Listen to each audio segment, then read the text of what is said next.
Ready to revamp your race team's look? Look no further than Epic Racewear. They're not just any ordinary merchandise supplier. They're the pit crew you need to take your team to the next level. Hats, pit shirts, tents, race suits, flags, gloves, marketing materials, bags, you name it, they have it. Dan Bailey and his talented crew at Epic Racewear will work tirelessly to provide you with an eye-catching design that will make your team stand out from the competition. Let's not forget about their unmatched creativity when it comes to making you look fresh and cool while promoting your partners. Epic Racewear is the real deal. Don't wait a second longer. Head over to epicracewear.ca today and start turning heads with your new and improved look. Trust us, you won't regret it. Introducing the remarkable Mighty Wipes, an all-natural product designed to meet your cleaning needs. With its professional-grade formula, these wipes are both alcohol-free and gentle on the hands, ensuring that your skin remains soft and nourished after each use. Versatile and efficient, Mighty Wipes can be utilized in various settings, from kitchens to barbecues, and even for personal and automotive purposes. What sets these wipes apart is their unique ability to cater to individuals with allergies and sensitivities. So whether you're focusing on thorough kitchen sanitation or tackling automotive messes, Mighty Wipes provide a reliable solution that ensures effective cleaning with utmost care for both your surfaces and your well-being.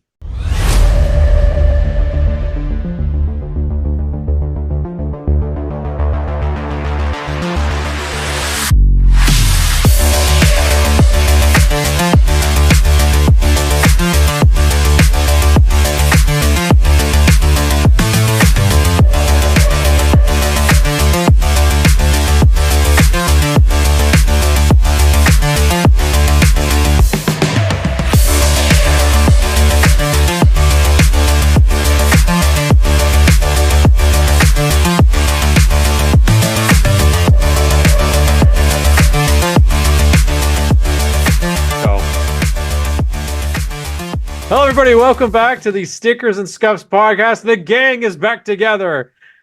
Cam K and Graydon Bond back together. And of course, we wouldn't be back together without having a special guest on the show.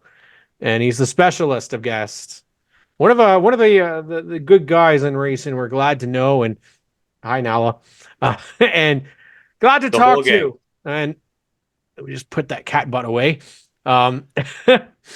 Steve McCaw is here on the show. We've been wanting this for a while. Steve, how are you doing, buddy?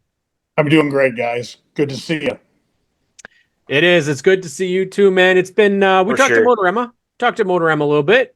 Things are looking really, really good for you this year. Lots of stuff happening. Elephant in the room last year maybe was a little different for you. It wasn't a typical racing year. But I want to not a typical any year, I don't think. No, I guess not. Right. I want to go a little bit before all of that, though. When does Steve McCaw start racing, and is this a loaded question? No. So when I was young, 1977, I moved to London, and I was fortunate enough to live behind George Wall. And I don't know if that's a name that you're familiar with or not, but he was a Castar legend, hobby car, super stock. I've gone to the racetrack since I was one. So I've gone to Delaware since I was 1 year old. Always loved George, always looked up to him and Jimmy Fenwick. Those were my two guys. Later on in life, found out that Jimmy Fenwick raced a Ford, which I did not know when I was a kid. Chevy guy, clearly. So it was like, man, because my favorite number when I was a kid was 5. Well, Jimmy Fenwick was number 5. George Wall was number 35. So the cool part of that is I ended up moving behind him in 1977. And his daughter and I, actually his daughter is the first person that I met when I moved to London. So Kathy, which is George's daughter, one of my best friends to this day, still one of my best friends. So I kind of followed George around a little bit. And then obviously went to school and watched George race. Then went to high school, got out of high school, and I started working at a garage by the name of Vine. It was Vine Shell, is the garage that I had. Rob Burton worked there, and Rob Burton put me in an enduro car when I was really young, and kind of started there. And then we ran super stock or street stock back then. We ran it for about 4 or 5 years. Had some pretty good success in that. Had a lot of fun. And then I just started driving a modified for the Gilders brothers. I did that for a couple of years. Great class. I was a rookie in it, and we struggled. It was a new car that they had built. They tried to build a metric car, so we struggled with it a little bit. I wasn't really up to speed where I should have been when we started out, and then they had a death in their family. I don't know if you know Gary Hay or not, but Gary Hay was a wonderful man. Actually, Rick Hay's dad, and his sister was my car owner's wife. George Gilders is his wife, and Keith Hay started driving the car to try to have that family connection back after Gary died. So basically, I lost my ride, which was fine. And then I went to race the trucks for a year, and then kind of gave up racing for a long time, and went away for 13 years, and then out of the blue, Shay Gemmel had bugged me for a while to spot for him, and Steve Robley and Matt Robley. I sponsored Steve and Matt, and they wanted me to come to the racetrack, and I just kind of stayed away because, you know, the old thing: a racer is a racer is a racer, and if you stay away, it's not that bad. If you go, it is torture. If you just dip your toe in a little bit, right? You just Right? jump ball and I could go and walk; it'll be fine. yep. So we did that. Went and spotted for Shay. Steve Aaron asked me to go out and help him a little bit, so I did. And then next thing I know, I'm at Jesse Kennedy's house in November buying a race car. And that's kind of what happened. It was one of those things. Steve, my wife, and I, we all went over to Jesse's and took a look at the car, and we sat there. And I said to my wife, Dana, I said to her, "What do you want to do?" And she said, "Just buy it." Like, wow, I really didn't expect that. So we did. And then we kind of decided we were going to run Delaware. I always loved the Hot Rod Series. I think it's fantastic. I think it's a great class, great group of racers. So we did that, bought it, got it ready, practiced at Delaware a few times. I hadn't been in the car in a long time. I hadn't been in the car in 13 years. So we went and ran the one practice, and Ryan, who helps me out on the car, and Steve Robley was there helping us out on the car, and my regular guy Steve Aaron was there, and of course Dana was there, and my stepson Christian was there, and we were working away on the car, and I pulled in, and Steve comes up to the window. He says, "What's wrong with the car?" I said, "Me. I'm just not up to speed. They had repaved the racetrack. They changed it. I was going into the bottom in turn 3, and I'm in no man's land. It's what the heck happened? Like, I don't know what happened to the racetrack. I was lost." And Shay Gemmel came over, and he kind of talked me through it. Him and Jamie Cox kind of talked me through the racetrack changes because of how much it had changed. And it probably took, I don't know, 20 or 30 laps. And then I kind of found speed in it. And then Shay kind of told me, you know, aim here. And it's like, okay. And then all of a sudden we were fast. Like, I wasn't holding the car back the way it was for the first 20, 30, 40 laps, whatever it was. All of a sudden we were fast. And I remember I pulled in, and I had an in-car camera in at the time. And I pulled in, and I said to Chad, I said, "That feels better." And he says, "We're done. We're loading it." Because we had ran 1990, I think it was, or 1980.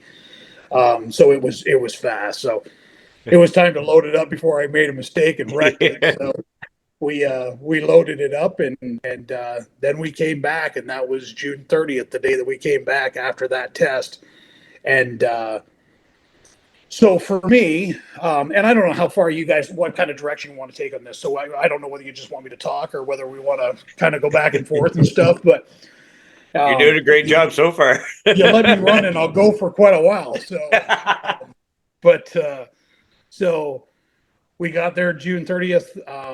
I don't remember a thing. I don't remember anything. I don't remember the day. I don't remember the race. I don't remember anything. And it's funny because somebody had said to me afterwards, they said, well, what do you remember? What's the last thing you remember? Well, the last thing I remember was that the night before, it was our middle daughter's graduation, her grade 12 graduation. And we went to her graduation on the 29th of June. And we left her graduation and we came home. That's all I remember. I don't remember anything. So kind of went through obviously that process and obviously what happened and the next thing I know, and this is kind of a funny story. Do you guys want to know anything ahead of that, or do you want me to just continue on? Because there's kind of a really, really funny story about in the hospital. This is your time. Go, man. Oh man, yeah, let her rip. You're doing awesome. So we're in the hospital, and they had me in a coma, and Dana can tell me better, but I'm pretty sure it was 9 days I was in the coma. It was 7 or 9 days. I'm not exactly sure. So it was one or the other. And through that time frame, they had tried to wake me up about 5 times apparently.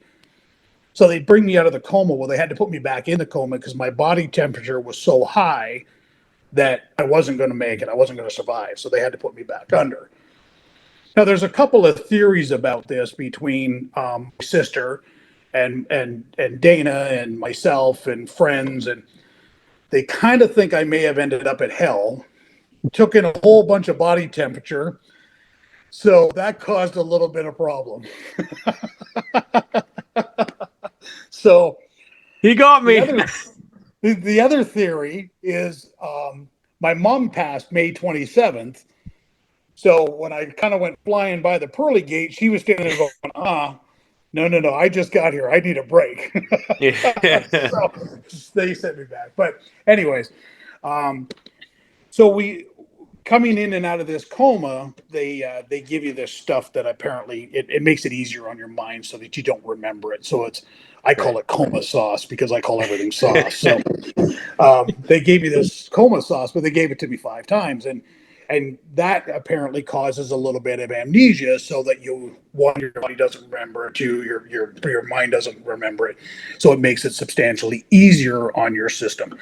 Right. So based on that, I have a really, really bad memory towards that part of it. But there are a few things that I remember, and I remember them very, very well. So I had stent surgery. So they did 2 stents in my heart. And I was awake through this process. And I don't know why I remember this, but I remember it. So there was 2 stents that they needed to, or two arteries they needed to put stents in. And then the other 2, they were just going to kind of keep an eye on them for the rest of the time. So I got out of the surgery and I said to my doctor, I said, I'm kind of confused.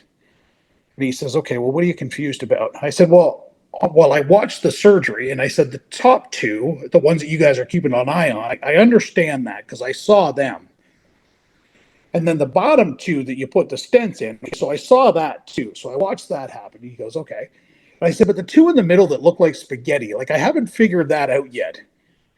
He says, the 2 in the middle? And I'm like, yeah, they look like spaghetti. They're kind of weird. They're dancing around like dancing spaghetti. He says, you only have 4. What were you looking at? I said, oh, I don't know. So I kind of left it alone because I have no idea what I was looking at. And I still to this day don't have a clue. So the next day, so that was on Monday. On Tuesday, they put a defibrillator in. So I have a defibrillator in that's permanently installed, which is right here.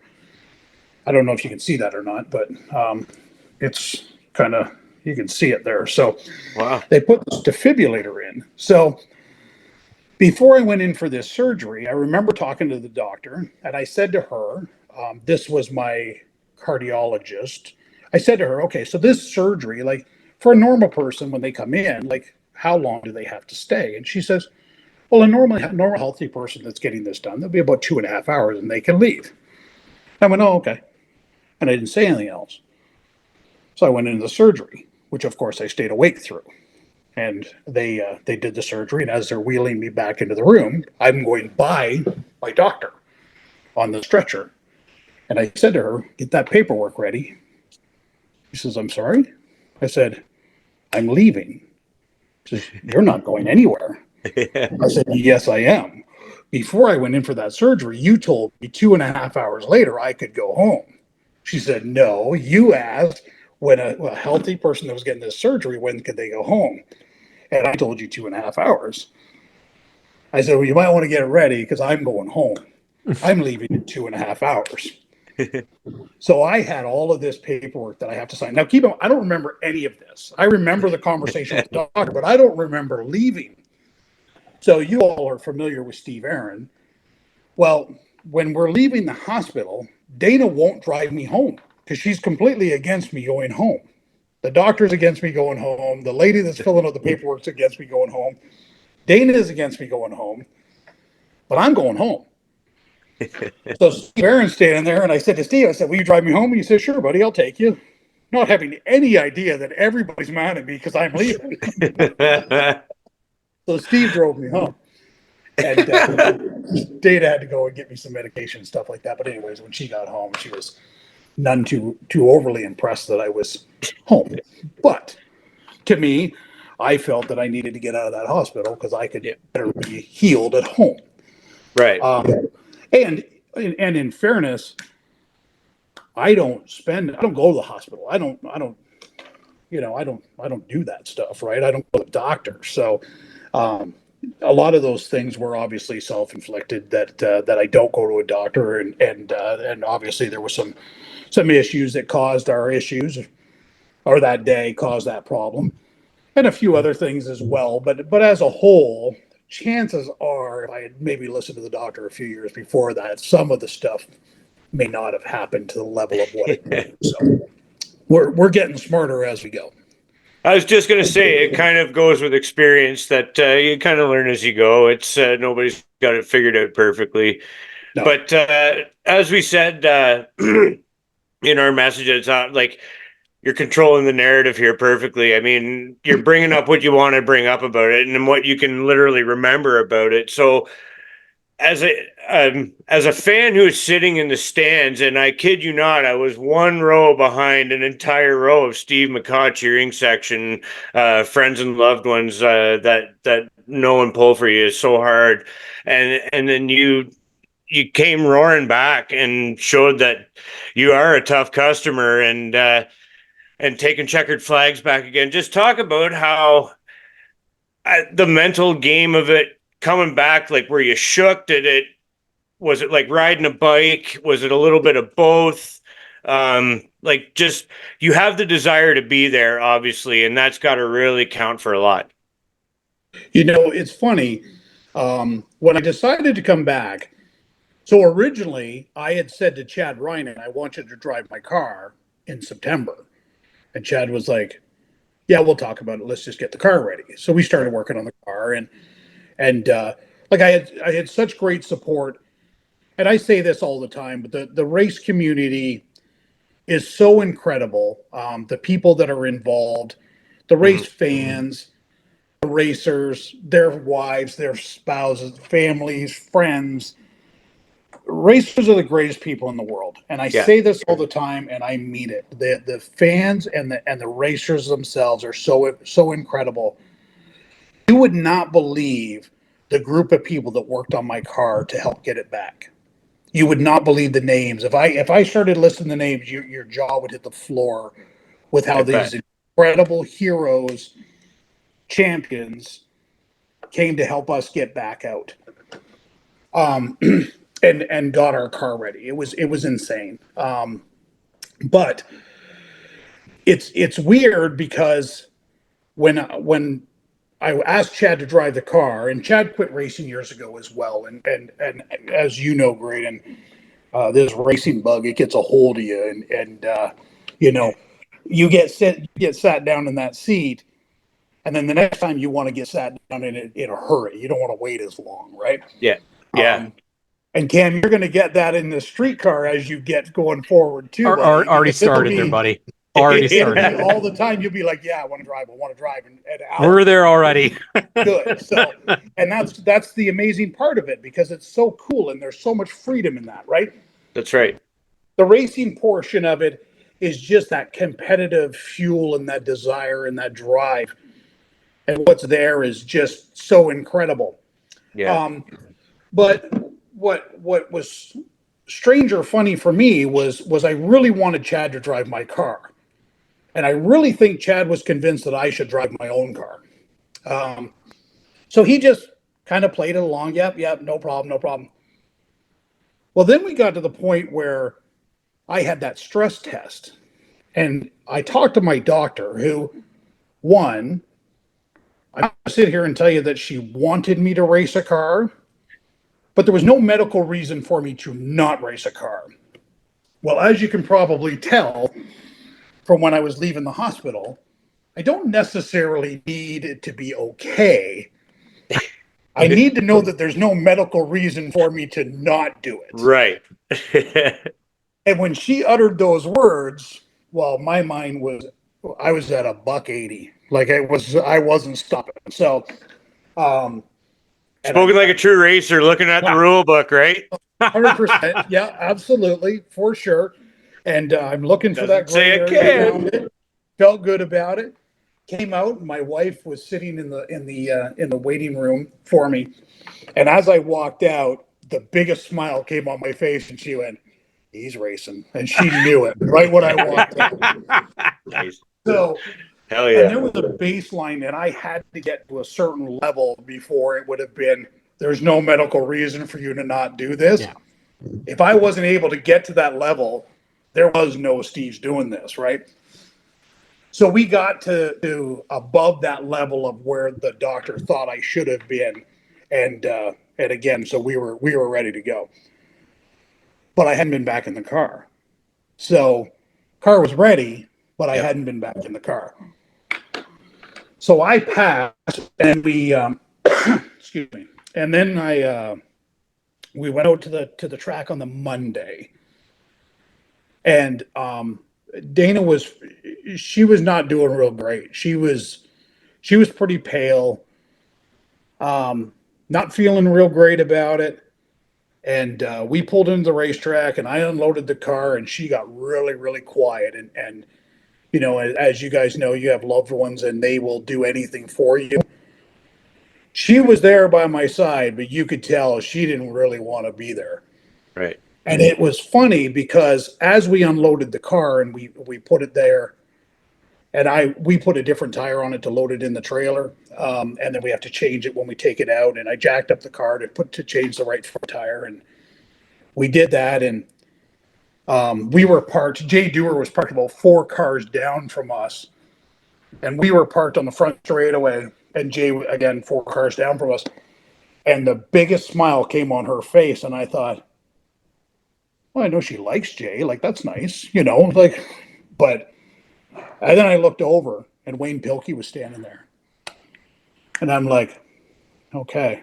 So she said, oh, I feel so much better. And you could see, because, hey, let's face it, my loved ones took the biggest burden. My friends and my loved ones and my family, through that process, I was in a coma. I had no idea what was going on. Right. The whirlwind of what they were going through, unbelievable, right? Yeah, they're going through the full gauntlet of emotion. Absolutely, right? So with Wayne there, Dana all of a sudden felt better. And she went up to him. She gave him the biggest hug, and she just said, "Hey, Wayne, I'm so thankful that you're here." And I'll be honest with you, so was I. Mm-hmm. Yeah. Wayne's a really super guy. Anyway, so it takes a bit of the heat off you, like seeing that, like you can tell the emotion on your wife's face, right? Where she's starting to feel at least a little bit of security, just knowing the company that you're with. 100%. Yeah, you're exactly right. So we ran that practice, and it was, I don't know, 10 or 15 laps. We had some carburetor troubles, and like the car was tore up pretty bad when I hit the inside wall, and you don't really realize how much damage there was, but there's quite a bit of damage. Oh shit. So so it was you know, things weren't great. It was kind of a mess. So we took it back home, took the carburetor off, sent it in to get the carburetor worked on, thinking that was the problem. And so we went out the following Monday. Now again, the first Monday I was up to speed fairly quickly. Like there was no mental block of it whatsoever. Right. Cool. I didn't come out of turn 4 and look at the inside wall and think anything, because again, think about it. I have no idea what happened. Right. because I have no memory of it whatsoever. So to me, Perfectly. Game on. yeah, right, game on. So the following Monday we went out. Same thing. Dana, she's white and she's pale and she's not excited, and Dana loves racing and she's pretty excited about it. So same scenario, we're there, we unload the car, I'm changing the tire. You can tell she's not really all that happy about being there. And two trailers over fires in this big black trailer and out rolls Rick Verburn's car. And Rick Verburn. Well, I don't know if you guys know the story or not, but Rick Verburn and Wayne Pilkey, two of my heroes. They were two of the guys that were involved heavily. So anyway, same scenario. Dana goes over. I go over. Of course, thanked him, gave him a hug, like just and anyways, got back in the car and everything was fine. Dana was calm. And then we went and we ran the 23rd of September. Now, my sister, who was sitting in front of you with a substantial amount of my family members and friends and stuff like that. Yeah, rocking full gear. Yeah, that's right. So my sister has been to one race in my entire racing career, and it was June 30th, the day I died on the front straightaway. Oh my God. So I went over to her house. She lives around the corner from me. So I went over to my sister's house on September the 22nd. So I raced on the Friday night as well. So I went to my sister's house on the Thursday. I stopped there before I was going to work to talk to her and just to let her know, hey, we're racing. Mm-hmm. I knew she knew, but she had never said anything to me about it. So I thought I better tell her, and I wanted to tell her one-on-one because my sister, my sister and I are pretty tight, but going through losing my mom, we made us even closer, and Mm-hmm. like our girls and my sister and Dana, and we're pretty close. We're a small family now because there's just my sister and I and my family and Shelly's family, so we're a small group as far as the immediate. We have aunts, uncles, and cousins and stuff like that, but. So we're just a little group, but we're mighty and we support each other all the way through it.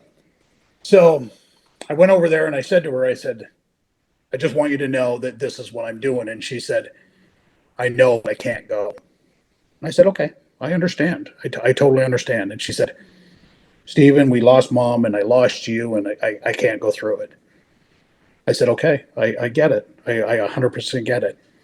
I said, but you have to understand, I have to do this for me. And, I have no issues putting people first, especially my family. I'll put my family first above me no matter what. My guys, my team at the dealership, I'll put them ahead of me. Not this time. I had to do this for me. And I don't want to say I didn't necessarily care who it hurt because that's not true. But I would listen to what everybody had to say and I would tell them my opinion, but nobody was stopping me from getting in that car. And nobody was stopping me from getting in that car because it took me. Hell yeah. And I was taking get that part of it, man. Nothing on earth will keep you out of that car. Exactly. Nothing. I was taking it back no matter what. So, anyways, she, excuse me. I still have a bit of respiratory issues, so bear with me. I get a little bit raspy sometimes, but we get it cleared up and it's okay. So anyways, gave her a great big hug, told her I loved her. She told me she loved me, and we kind of moved on. So on the Friday night, we went and we ran the B8 stock race. And I'll tell you, I have never had so much fun in my entire life. Yeah. I was howling in the car. I was laughing. So I kind of worked my way up a little bit. I didn't know what I was doing. I've never bracket raced at 21. I didn't know what I was doing, right? I'm just kind of following around. Well, Paul Fothergill, who has raced forever, and I respect him to the utmost. Not only is he a great racer, he's a great person. He's a wonderful guy. And he lost his wife this winter, and I feel terrible for him because they were inseparable, best friends. And Paul lost his wife, and my heart goes out to, of course, him For sure. and his family. But Paul is one of those guys that he's pretty bright. He's really smart, and let's face it, he's won an awful lot of championships. He's won a lot of championships because he's smart and he's a great racer, right? Yeah. So I knew he had this shift light in his car, and I don't know what I'm doing, right? So I thought, okay, well, I'll get around Paul, and when his shift light goes off, I'll just lift because I know that he's got the shift light in for a reason, right? So I'm following him around, and he lifts, or his light comes on, he lifts, I lift, I'm on the outside of him. But we're just having a blast. Like, I'm having so much fun. And Connor Ellis is in front of me, and I thought, okay, so Paul's running for a championship. Connor Ellis and me, we're just here. Like, we're not running for anything. We're just here for fun. I've got the 86 on the inside, the Patrick boy, wonderful guy. I apologize that I don't remember his name, but Caden, I think it is. Yeah. Hayden, Wonderful kid. Met him at Derek Clark's birthday party and talked to him quite a bit. Wonderful family. Yeah. Great people. Yep. Yeah. So anyways, and I'm thinking, okay, well, I don't care if I break out. I got to be honest with you. I don't care if Connor Ellis breaks out because this is funny. Paul's racing for a championship. So I'm thinking I might push Connor over the line and make him break out just because it'll be hilarious, right? So then all of a sudden there's about 4 or 5 laps left to go. And I'm on the outside of the 86 and Paul's on the inside. And Connor Ellis, I'll tell you, I don't know that kid terribly well, but he was wheeling that car. And I was like, friggin' drive.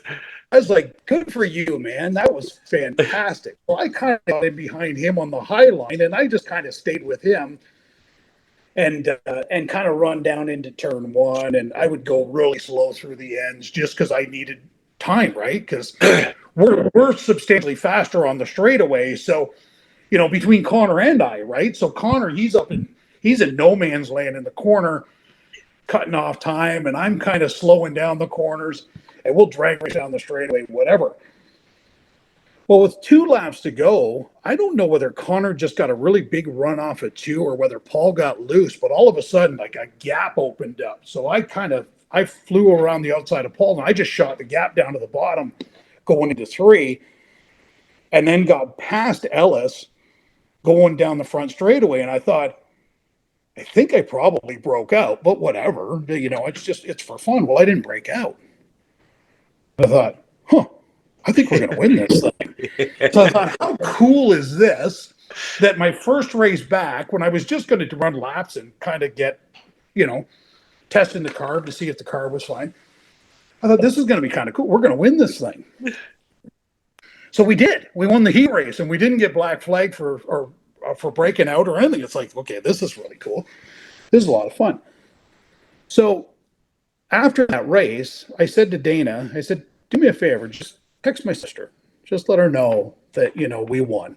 And it was kind of cool. So she did. She texted her and just let her know. So then I'm supposed to run the feature. And as we get talking about, I'll get into the reason why I did what I did, but I told Jamie Maudsley that I was waiting for my cheeseburger. That story is actually true. That is true. That did happen. Steve Aaron and Dana were my crew that night because we were just going to shake the car down, right? We weren't going to race. So I said to Steve, I said, okay, so how's the schedule work? Like, when do we go back out? And he says, oh, you got lots of time. Don't worry about it. Because I said, I'm starving. Like, I've been eating all day, right? So I said to Dana, I said, do you want to go to the concession? You want a cheeseburger? She said, yeah, let's go get a hamburger. I said, okay. So I asked Steve if he wanted anything. He didn't want anything. So I'm like, okay, well, that's fine. We'll go up and we'll get a hamburger. So I get in line and I order it. And we're standing there. And all of a sudden I hear BH stocks line up on pit road. I'm like, what? So the lady, she gives us our hamburgers. We go running back to the car. And I said to Steve, what happened? Do we have lots of time? He's like, yeah, sorry, man. I didn't know. I guessed. Anyways, so I was sitting there and I looked at it and I thought, my cheeseburger's sitting in there. So I said to Steve, I said, I'll see you in 5 laps. So 5 laps. I said, yeah, I just want to see how the car's going to run tomorrow. So I go out and I run the first lap, and I'm thinking, okay, I can go 100% on first lap because it doesn't matter. So I kind of took off, and I got pinched in behind people and stuff, and it's like, eh. So I took off, and I made it 3 wide down the front straightaway.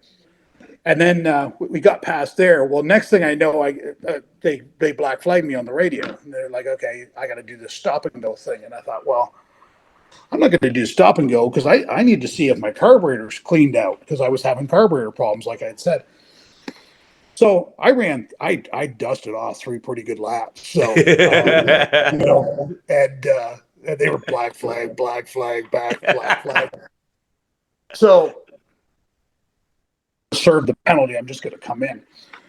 So I come in, and as I'm driving by, Jamie Cox is standing there with John Cox, his brother, and Jay, his son that runs the bone stock. And he's like, "What happened?" I said, "I'm hungry. Got a cheeseburger waiting for me, so I got to go eat." So I pull in, and we park, and we're sitting there. So, anyways, we run that race, and we did end up having the carburetor problems that we thought we did, and we we load the car up and we go home for the night, and we come back on the Saturday to run the hot rod race. Well, we run practice in the hot rod on Saturday, and the car is not very good. Like we're still struggling with the motor, right? And again, thinking that it's a carburetor, so not running very good in practice. It was flat, right? It was pretty flat. So, anyways, we borrowed this carburetor from Lonnie, and we're kind of working away on it. We've got some center link issues because, again, we still had some issues from the accident, right? Right. And so Chad's doing that. We changed the gear because we wanted to get a little bit of a lower gear and see what we could get done. So we had changed the gear, and again, we were having these problems. So, anyways, I was having radio problems. My radio button was bad, so I was working on the radio. Chad was working on the center link. Dan Prudhomme and Steve Robley were working on the car. Jeff Smith, one of my other guys, he was working on the battery, and we're just doing. We're working like crazy, right? Trying to get the car good. And Dana comes up to me and she says, "Your sister's here." I'm like, "What?" She said, "Your sister's here." I'm like, "Where?" She said, "In the grandstand." I'm like, "Okay." So great. I don't know if you were there at that point, but Dana and I came across the racetrack and into the stands. And I had aunts, uncles, cousins, my sister, my brother-in-law, my 2 girls. They were all there. And I went through them, and my friend Kathy Wall and Laura Chicken, who I call her, they were there. So I went through and I gave everybody a hug. And I do remember that. Yeah. Yeah. So I gave every one of them a hug just because it was big that they were there, right? And we were struggling. We were struggling with the car, and so I go back down afterwards, and we keep working on the car, and like I said, we had changed the gear. Well, the one person that wasn't there, and I knew he wasn't coming because we had talked about it the day before, and I would never want him to be in that situation. But what a lot of people do or don't know, I have a 21-year-old stepson. Means the world to me. The 2 girls and Christian, they mean the world to me.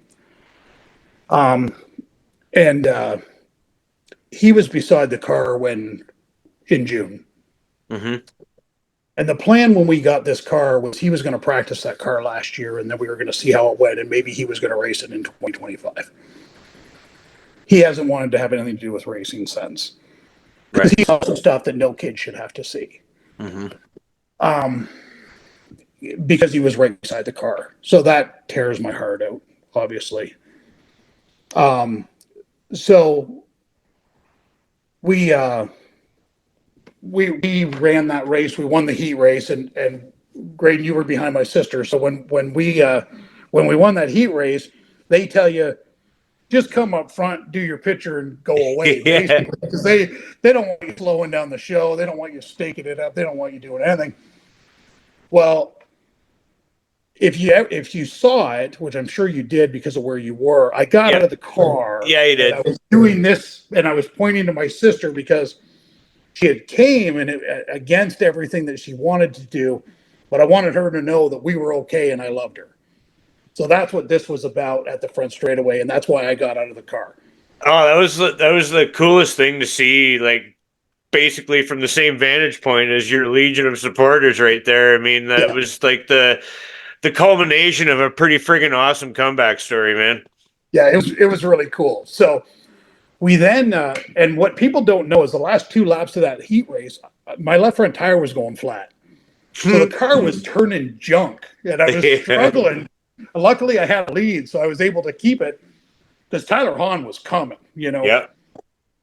So, anyways, we go through tech. The tire's completely flat by the time we finish the picture and we start going through tech. So we had to blow it up, anyways, get back into the pits. And at that point, I said to the guys, I said, we got to change the gear because the car's flat coming out of the corner. So, excuse me. Anyways, we kind of get plugging away on that. Got radio issues again, center link issues again. We lost some wedge. We had a flat tire. The battery was going dead because we had kept the car at the racetrack overnight. We didn't take it back.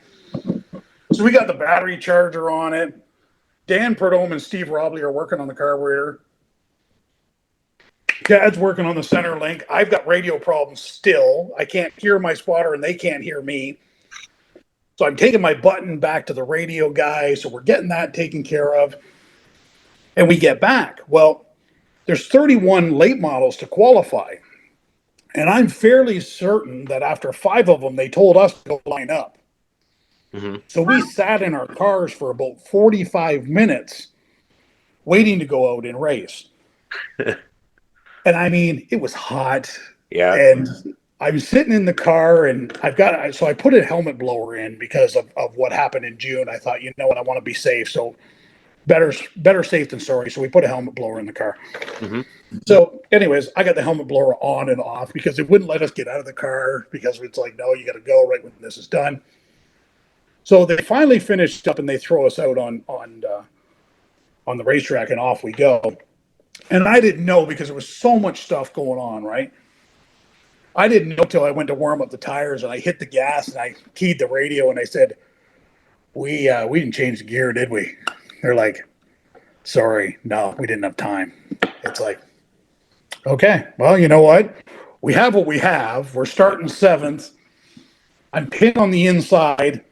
I know I'm going backwards to start with, and then we'll start working our way through. But I kind of knew we were in trouble with where we were starting.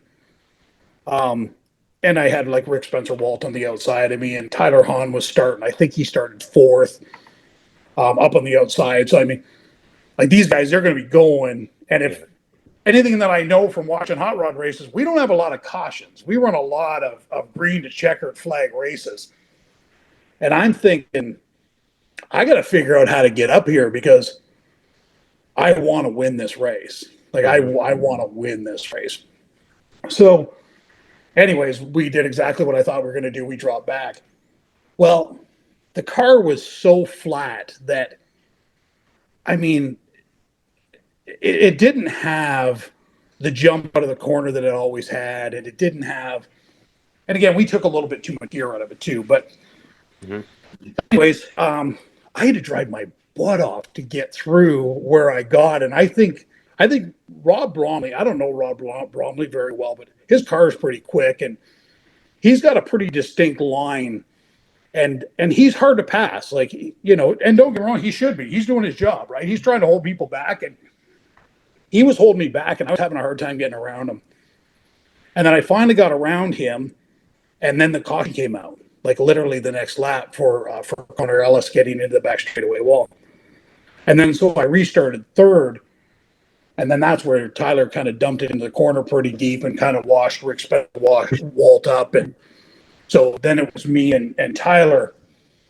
Well, for the next, I think it was 11 laps, 10 laps, whatever it was, I tried everything to get around him. Now, the downside for me was I showed that I'd been out of the car for 13 years because I made a mistake on the second last lap. it would have been second last lap. So with 2 laps to go, I had got up to him and I kind of give him a little bit of a fender on his left rear and got him a little bit moved up the racetrack. And I mean, we were gone, right? Like we had driven away from Spencer Walton and everybody else. We were gone. It was just the 2 of us.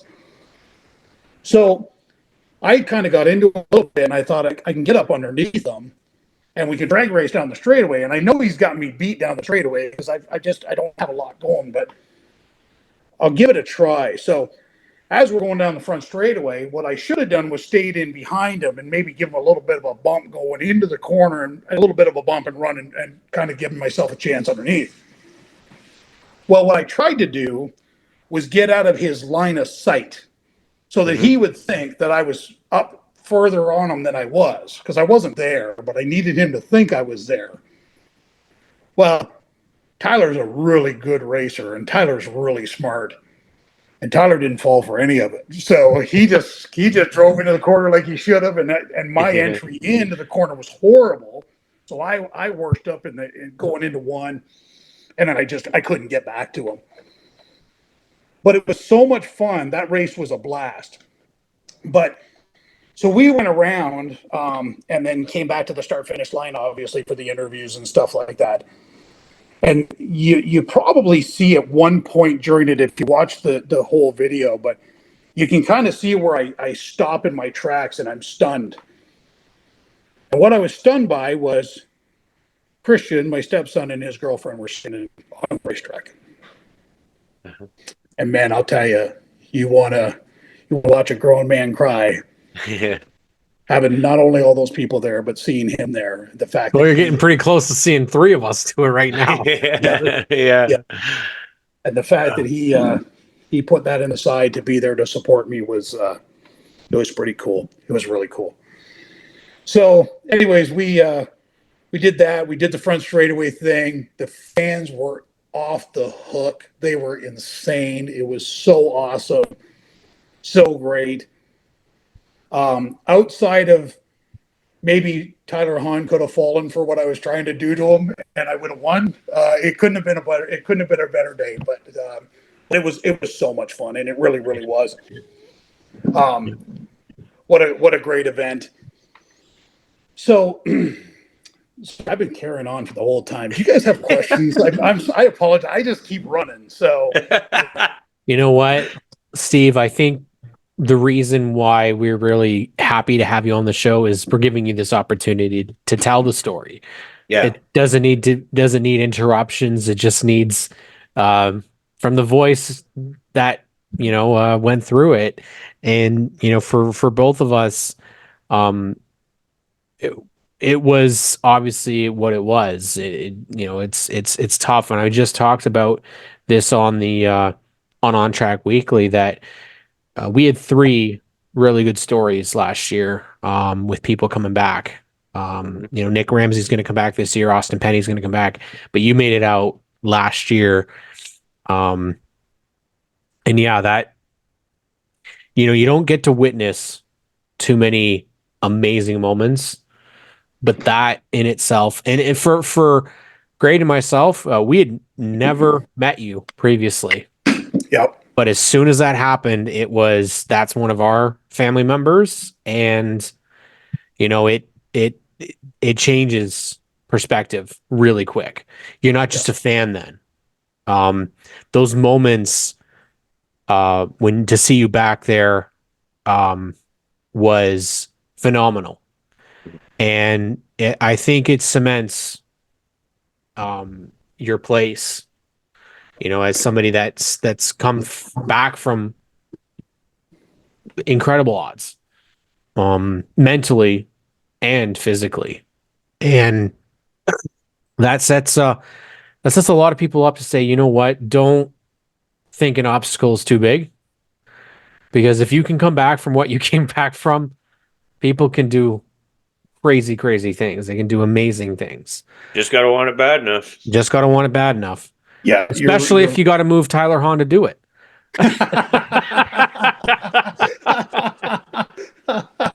Yeah, I'll keep that in the back. I don't know how many times you want to do that. Yeah, right. I don't know how much Tyler's a good buddy of ours. I don't know how much he'd take to be moved out of the way, but I think it's great because you're coming back this year and you're not slowing down. You're gonna go and do. We talked about this at Motorama.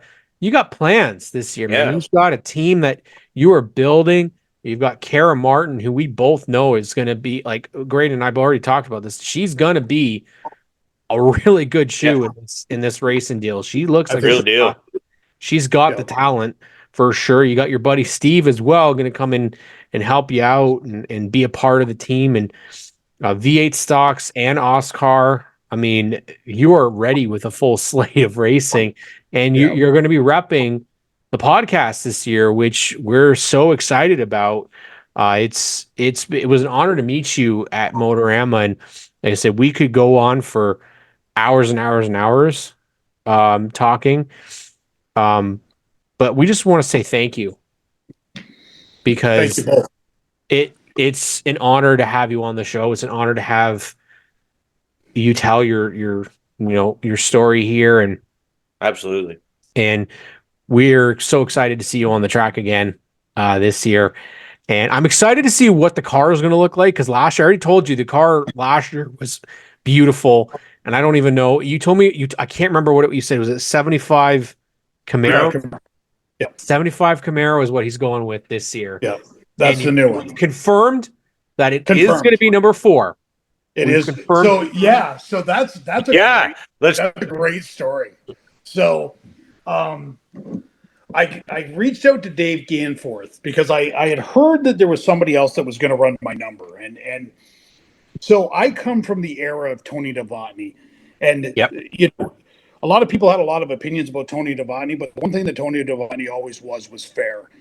And if the back gate went up, Tony gave you something. So the purse might have gone up or whatever the scenario was. But what he also did was registration was at a certain date. And that locked in your number, and your number was important. And it was important to me. And I understand that with the world of transponders, it doesn't mean as much now for scoring. And I understand that. So you can have more than one number because of transponders. Right. However, I remember, and I started the story like this. I remember Hobby Stock 35 was George Wall. Number 5 was Jimmy Fenwick. Mm-hmm. My favorite number was number 5 because of Jimmy Fenwick.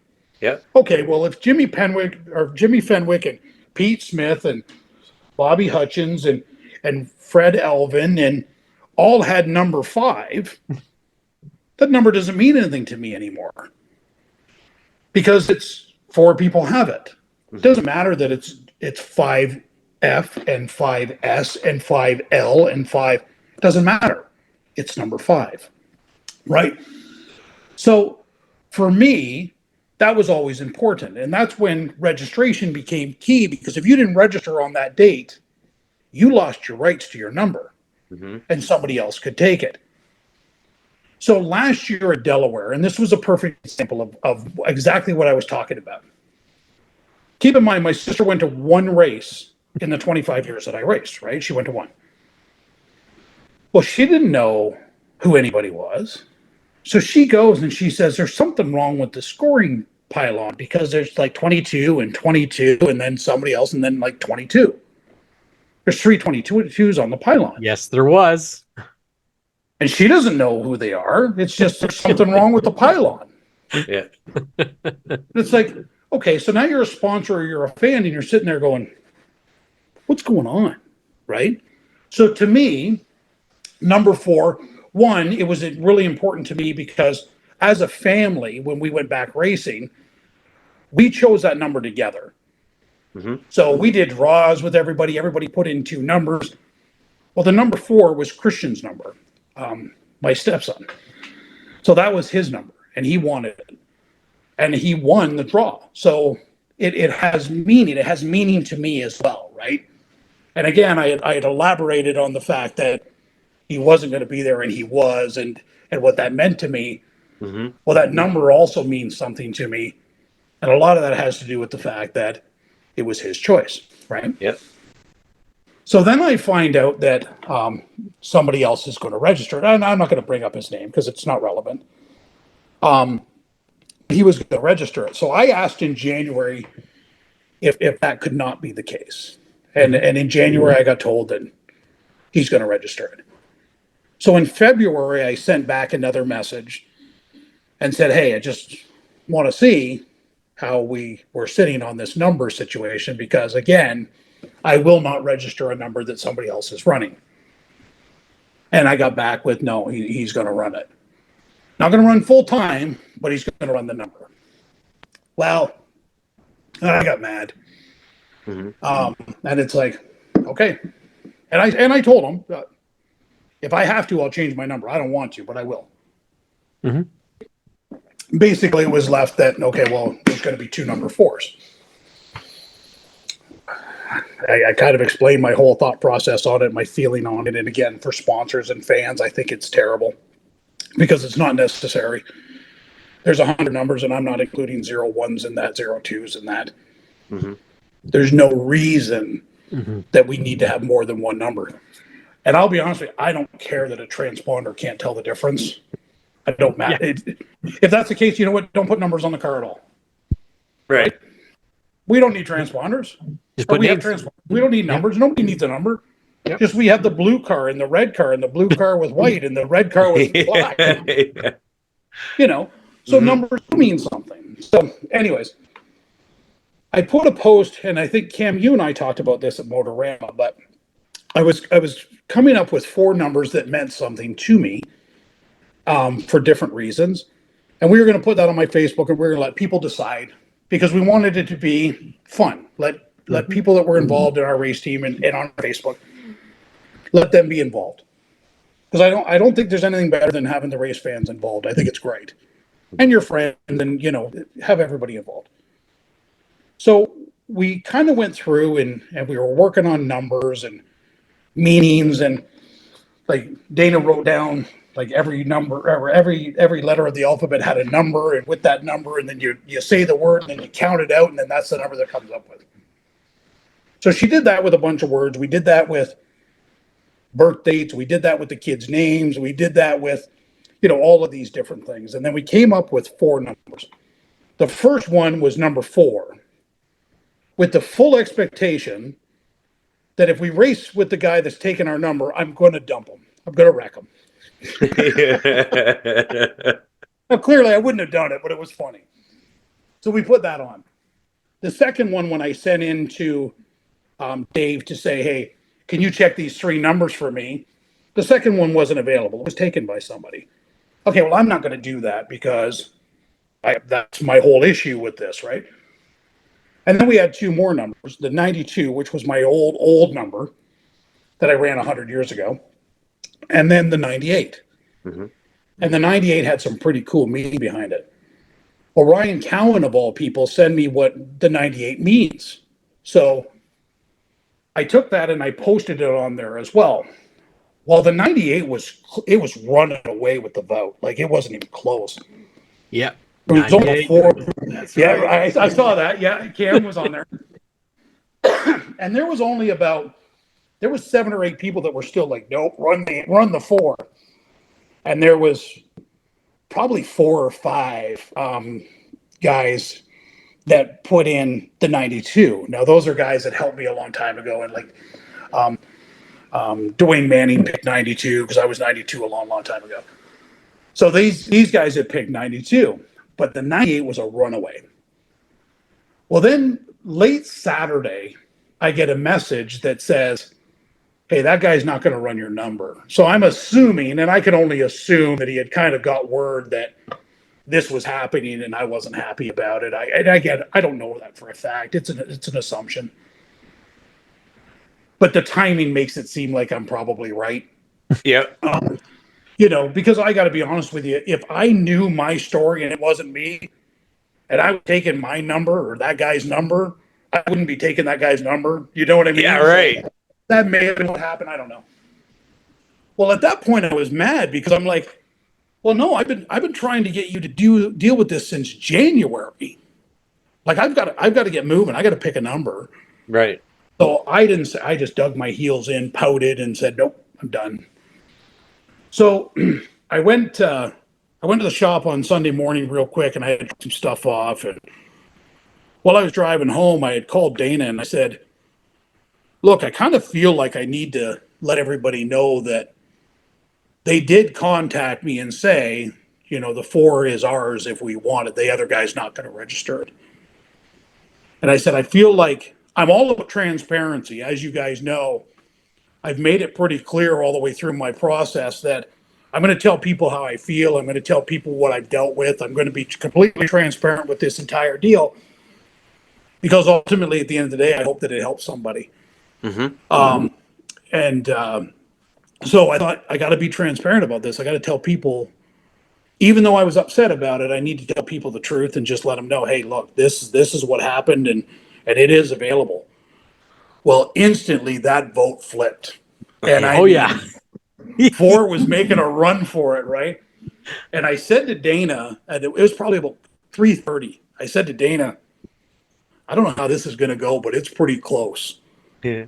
So about 4 o'clock, I took everybody that wrote on 98 and I wrote everybody on a piece of paper.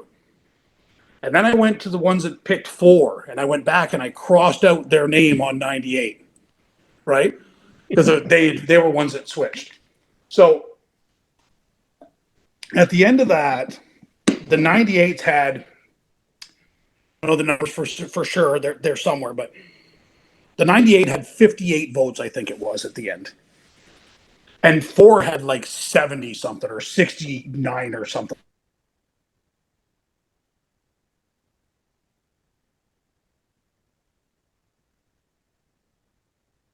Like that. Uh-oh. Hold on.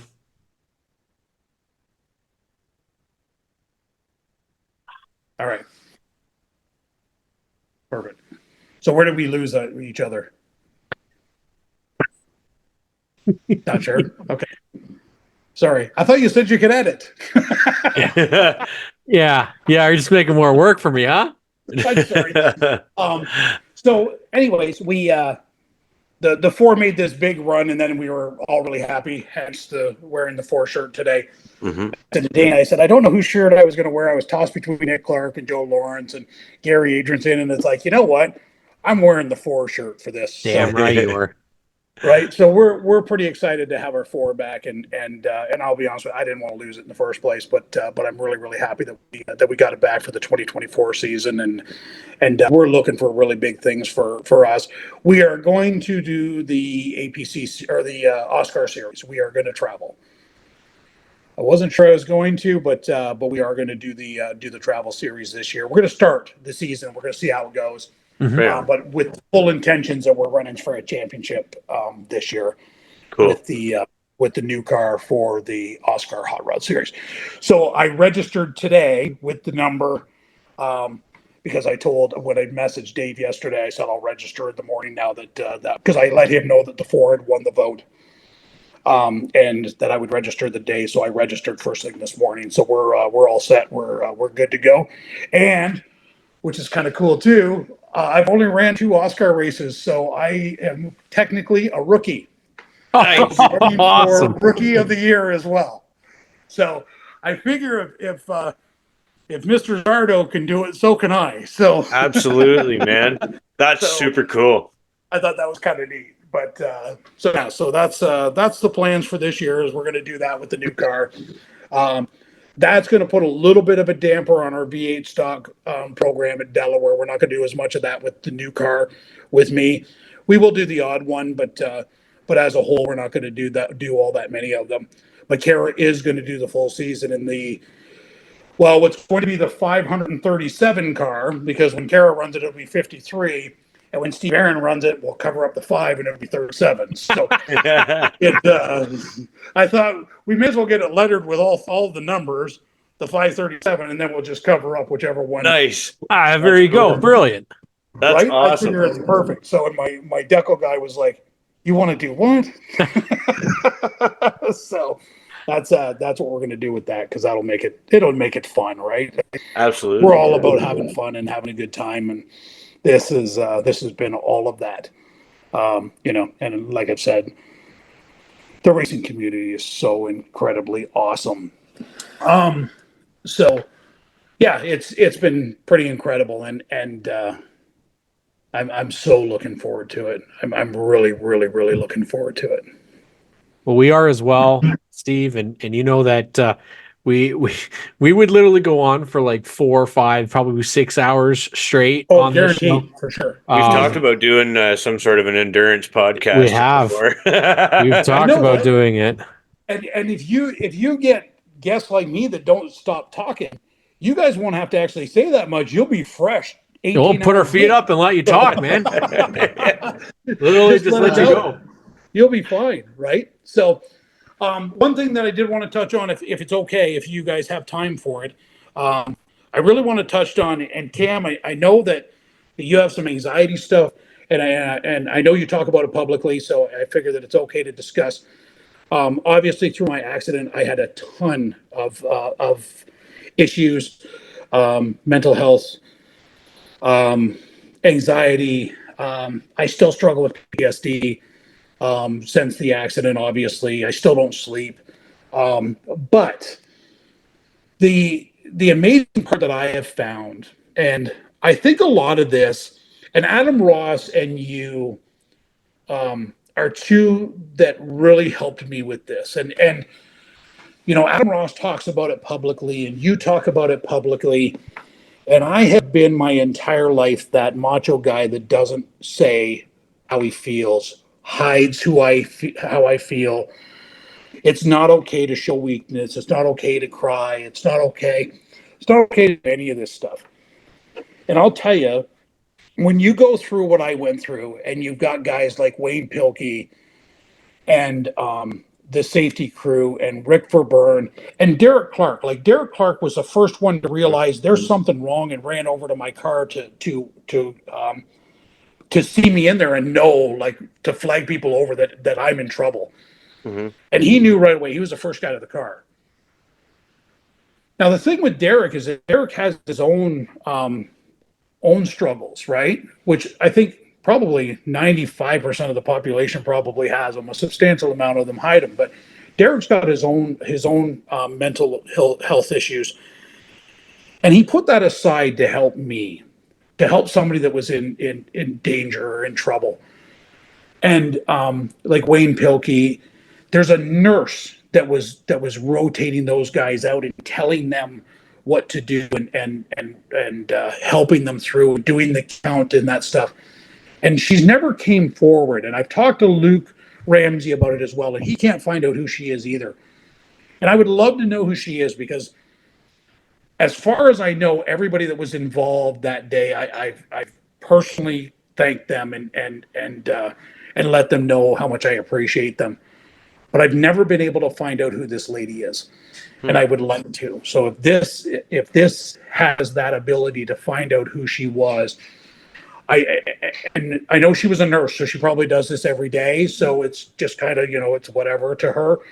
To me, it was really, really important, and I would like to thank her personally if I ever got that opportunity. But if she wants to stay where nobody knows, and just know, if you're watching this, I appreciate you so much. But with all of those people and all of those challenges and all of those things that you go through, and I went through a substantial amount of guilt for those people. I went through guilt for what Rick Verburn had to go through, and what Wayne Pilkey had to go through, and what Derek Clark had to go through, and what the track staff had to go through. Shay Gemmel running up the stairs to get the defibrillator to come down to save me. Shay's like really fit and young, and like he was up and down those stairs, from what I understand, in like 25 seconds. And I've known Shay forever. Shay's such a great kid.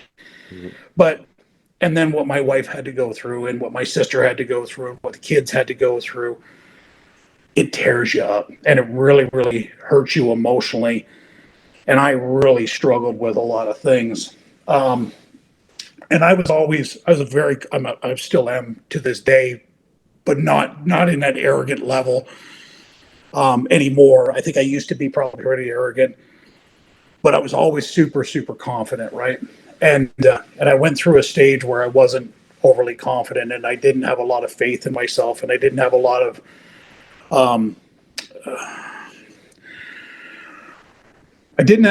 great thoughts in my mind about me. And it's not that it was my fault what happened, but it was more about what everybody around me had to go through. Yeah, the fallout from it, right? The fallout for them, and the fact that Derek Clark can't close his eyes without seeing in that car, and I don't know that that's still the case. Derek and I talk all the time, and have become very, very good friends through this. But as I got stronger, you get a false sense of security, I think, and you get a false sense of where you are. And that's one of the things I feel that's one of the things about mental health and mental awareness, that you kind of get stuck where you think, I'm doing great. And I thought I was doing fantastic. So I said to Dana, because a friend of mine sent me the video when it happened, my June accident, when it happened. So he recorded the Rogers show on his phone. So it's not the best video, but he did that for me, because I hadn't raced in a long time, and he didn't know whether it recorded or didn't record. So he was just being a nice guy and recording it so he could send me the video.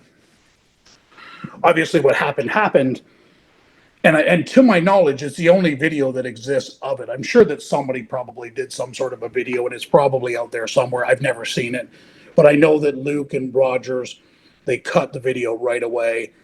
To my knowledge, you can't find it, or it's nowhere, and I'm good with that. But because I had this video, I thought, you know what? I'm good. I've been so good for so many weeks that I can watch this now, because it was starting to bother me that I didn't know what happened. So I thought I need to watch it, and I need to see what happened. So Dana and I sat down and watched it. And I said to her, there was about 2 laps to go in the feature. Now, keep in mind, I started at the back. There was no cautions. I think with 5 laps to go or 7 laps to go, I was like a straightaway back. And I was running down the 26 car, and I had passed Tyler. And Tyler and I had a good race, but I was running that 26 car down, I think a lap or 2 more, and I probably would have had him. Or I would have got up to him and did the same mistake I did with Tyler Hahn. Who knows, right? So probably ended up finishing second anyways. But I looked at her with 2 laps to go, and I said, I drove the wheels off that car that day. And she said, you really didn't. And I looked at it, and she had a tear in her eye, and I thought, okay, it's coming, And then I started getting choked up, and I got a little bit serious, and I started watching it. And then it showed me going into the wall. It showed the throttle hung. And then it showed chaos. Like people just running around, not really knowing what was going on. Nobody seemed to be in much of a hurry. The ambulance staff was kind of moving around really slow. The track staff was kind of bouncing back and forth, and they didn't really look like they knew what they were doing. I could see Derek Clark at the window. And then I saw one of the track guys get in the car with me on the passenger side. And then the video stops. So that's all I saw. And I'll tell you, I went from weeks of feeling like Superman to feeling like I was all alone in a ditch that nobody knew I was in, and nobody could hear me screaming. I've never felt so alone in my life. And I wasn't alone. Dana was sitting right beside me, and she's crying, and I'm crying, and she said, I don't think we should have watched it. I think it was too soon. And I was like, no, I think we're going to be okay. Didn't believe a word I was saying. I was just trying to keep her calm, right? So I went to work that day, and I felt horrible, just horrible. Didn't like any part of it. So I called Wayne Pilkey, and I messaged Rick Verburn, and I'll message Rick Verburn quite often. And Rick Verburn is just, I know I'm kind of getting off track here, but Rick Verburn is, in my world, Rick Verburn is Superman, and I'll tell you exactly why. When I reached out to Rick Verburn to talk to him back back and forth about my incident, and this guy is so humble that he takes no credit at all. He's just like, no, like my reward is that you're alive, and I'm like, man, pump, like do a chest pump or something. Like, not only did you save my life, you then got in a race car and raced that night. Now, if you talk about somebody that's so mentally strong and Superman, like I said to him when I sent him the one message, I said, how did you possibly race with a cape on?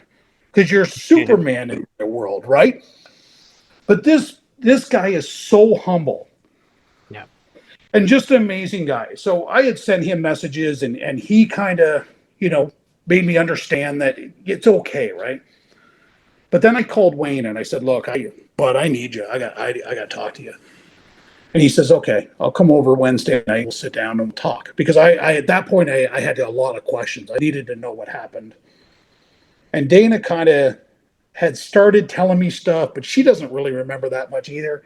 Because she was in shock, obviously, and they kept taking her back to the trailer. And so she'd get work her way back to the car, and they'd take her back to the trailer. But anyways, so Wayne, obviously, him and Rick know better than anybody what happened in Derek. And the track guys, Kenny McKay and those guys, they know, obviously. So Wayne came over and we sat down. We had dinner first, and we were just kind of talking. And him and Lori came over, and both wonderful people, and Dana and I, and we just kind of started talking. And I said to Wayne, okay, I don't know what I want to know. And I don't know how far I want you to go with this. And he said, okay, well, we'll go as far as you want. We'll talk. And if you get uncomfortable, we'll stop talking, and we'll just, it's whatever you need. And I said, I don't even know if I have any questions, but I know Dana does. And I know that there's some certain things that I want to know. And he said, okay, well, let's start and see how it goes. And if you need to stop me, stop me. So Wayne's got a really great way of explaining everything that went on without making you feel alone, isolated. He just did a great job of making me feel like I was protected through the entire thing. And don't get me wrong, I was protected by these guys. But he kind of just went through it and explained it, and that him and Rick had taken turns, and that Mike was there, and this nurse was doing the count and telling them to switch. And so these guys worked on me for 8 minutes straight. And heavy chest compressions. Like, they broke my sternum and cracked ribs, right? Which, don't get me wrong, that's cool because they saved my life. But the amount of force that it takes and how long these two guys or three people worked on me. Imagine doing this for 2 minutes straight and then taking a 2-minute break and then going right back to do it. Not only that, imagine doing that to save somebody. Mm-hmm. And these guys never gave up. And that nurse never gave up. Nobody that was there ever gave up on me. And that made all the difference in the world. And everybody that was there is so important to me, because without every one of them, I'm not here, right? But as we talked to Wayne took all of that terrible feeling, stuck in the ditch, and started taking it away piece by piece by piece by piece. And at the end of the conversation with him, not only myself, but Dana, both of us felt like the weight of the world had been lifted off of our shoulders. Good.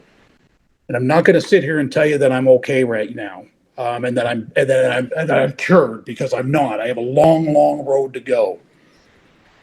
But I feel before I watched that video, I was at the top of where I could go. Okay, with my mental capacity of it, my emotional being of it. I was as far as I could possibly go. So I had to go down, and I did. When I watched that video, it tore me down, and it I felt like at the time that it not only did it cripple me, but it put me back 6 months. And that's honestly what Yep. I felt. I felt like it had taken me back 6 months of my recovery. Right. But the weird part about it is when I woke up the next day, so I watched it on a Monday, right? Yeah, I watched it on a Monday. I Dwayne came over on Wednesdays. Yeah, so Monday. So I get up on Tuesday morning and I felt like I had moved forward. And I couldn't figure that out. It didn't make sense to me. And I woke up on Wednesday and I felt like I went forward. But about noon, because I knew Wayne was coming over around 5:30, about noon, I started getting anxious. I started getting upset. I started thinking, he's going to put me in the ground with what he's going to tell me. And I got to figure out how to stay up and stay positive. Because that's a lot of it. And Cam, and you know this, to stay positive is so challenging at times, you know? So I knew I had to stay positive. So, and he was going to tear me apart, right? Well, he didn't tear me apart. We got emotional because there was emotional things that we were talking about. But I'll tell you, I woke up Thursday morning after he left. Actually, when they left on Wednesday night, Dana and I were sitting there talking, and both of us felt like this big load had been lifted off of our shoulders. But I got up on Thursday and I felt good. I got up on Friday and I felt good and I felt more confident. And I got up on Saturday and I felt like $1,000,000. Nice.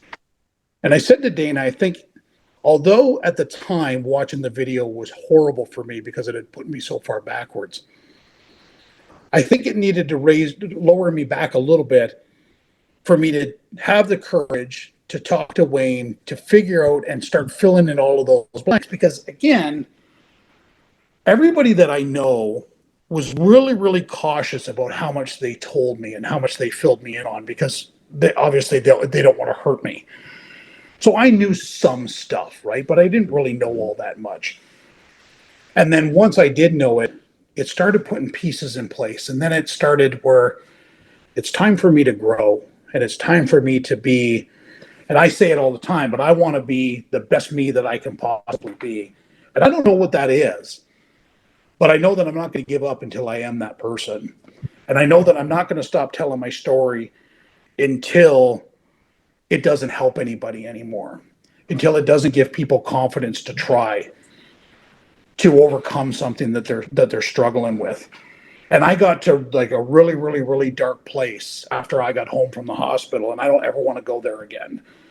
And I don't want anybody else to go there again either. And if I can help them in any way, I'm all in for whatever it takes. And I have a group that reaches out to me quite often, and we talk. We message, or we talk, or we text, or we'll FaceTime, or whatever it takes for them.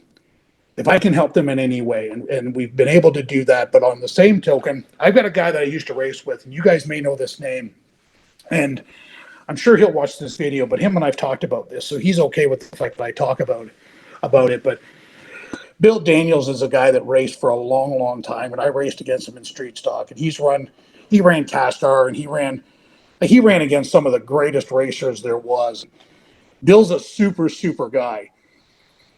And I got a message on the 23rd of September from him when I raced that day. And he said, "You're my hero." And I knew Bill, but I didn't know Bill terribly well. But he had just had, I don't want to misspeak, but I think it was triple bypass surgery. And he was struggling. He was going through some stuff. And him and I got talking and messaging back and forth. And then I'm on this program called Cardiac Rehab. And I've talked about it a few times on different podcasts, but it's a wonderful program. You have somebody that you can talk to, and you have a fitness person, and you have a nutritionist. And I said to Bill, I said, do yourself a favor, get on this program. These people are fantastic. And it's somebody to talk to, somebody that doesn't judge you, somebody to talk to, somebody to lay it all out on the line. Because I've got that with Dana and with a really close group of friends where I can talk to them about anything. But the cool part about Peter is that Peter doesn't judge me. Not that anybody else does either, but Peter's Peter's just that guy that just listens. And it's funny because when I started talking to Peter, sorry, I should go back. So, anyways, Bill started talking to Peter and got onto this program as well. And Bill and I still talk quite often. And he's helped me and I've helped him. And it's been kind of really cool for us to find each other and help each other. And a joint effort through racing because we both raced and did forever, which was fantastic. And I'm really thankful to be able to call Bill Daniels a friend of mine. He's older than I am, but he's a good buddy that I can call anytime. And when we talk about stuff, we talk about racing. He's just a really, really cool guy. And I'm honored that I can call him my friend. Nice. So it's exactly why having an outlet like a podcast like this is so beneficial. There's many ways that Stickers and Scuffs is helping. It's not just about promoting racing, but telling the stories and helping those who need it. And you know that that you have two confidants here who, anytime that we need, you need, there's going to be conversations had, because that's what the support system is. It's people you may not have actually met. It's people that you just communicate with, but you share a passion and a love. And yeah, that's why we talk about these things, because Grayton and I are very open about it, because it doesn't get talked up enough. There's too many people that do suffer in silence. And we were both the same. We both suffered in silence for quite a bit of time, and now he's my support system as I am his. That's how friendships like this blossom and grow. And we're glad that we had you on this show, and we're going to make this a two-parter, because I want people not to see the length and go, oh, I'm not going to make it to the end of this. No, it's very important. It's very important that this part gets heard, because it's critical, not just in recovery of an accident, but in life in general. PTSD, we talked about this, you and I. It has a bad habit of interfering in things that you would typically be very happy doing. And I talked about this with you, is that it just gets triggered by something, and it causes you to just spiral, and then you've got to be able to pull yourself out of it. Well, a lot of those times I think of it as like the Stranger Things scene. If anybody knows Stranger Things, where Barb is being taken down into the pool, but that's literally what it's like, because you don't feel like you can escape from it. And Adam Ross has been helpful to both of us and you. I mean, that's what we need. We need people to be welcoming to everybody. And I think people need to get away from, I don't talk about this, or I deal with it this way, because that's bullshit. You need to deal with it. I have a psychologist that I see every month. And even though the reason why I'm so glad that you said that, Steve, that you talked about, I thought I was fine, because I went through that exact same thing, and I go through it a lot, where I'm like, oh, I'm cured now because I'm doing well. No, that's not how it works. That's not how it works. At all. And you feel like you're $1,000, and then the next day, all of a sudden, you're not. No. And that's how it plays. I talked about anxiety comes in like the roots of a tree, and every little aspect, all of a sudden it finds its way, and it wraps itself around it just like a snake, and it squeezes at it. And as Graydon and I, we've talked about this for several times. Driving for me has always been a huge anxiety provoking thing for me. Huge. And then what happened? I loved it. Why? Because anxiety lies. Right. It makes things worse than it actually is. And we've talked about this, Graydon and I. we have a lot of conversations as podcast co-hosts, but as brothers and as good friends, and that never knew each other prior. But that's how passion, you get the right people involved, and we feel so great about being on your hot rod this year. We're gonna end the episode now, but we want people to reach out. Don't be afraid to reach out, because Yes. there's the fear that we talked about. There's the fear of how somebody's going to react, but I think you'll be surprised, because I think more people know nowadays, and more people are aware of how to react. I didn't know that we were going to have a special episode like this, but it's important, and we'll always welcome you back, Steve, to the show, with SNS Live, whatever it be. The story is a good one, despite what happened. There's good that's coming out of this, and it's helping people. And we're just so honored to be on your car this year, and honored to have you on the show, and honored to have you as a member of our family as well. So, Graydon, I don't know if there's anything that you need to say to wrap it up, but I think we both feel the exact same way. Yeah, I don't know if I can really add any more color commentary to that, but other than just it's an inspirational story, again, based on a truly horrible turn of events. But I mean, man, you're real with it, and you're open with it, and it's our pleasure to hear the story, and to pass it on to all our viewers and listeners. So, Steve, thanks so much, man, for the real talk, and for sharing, man. It's my pleasure, and I can't thank you guys enough. I was surprised to find out at the Motorama that you guys have only been friends for a few years. I said to Cam, I thought you guys were childhood buddies. Yeah.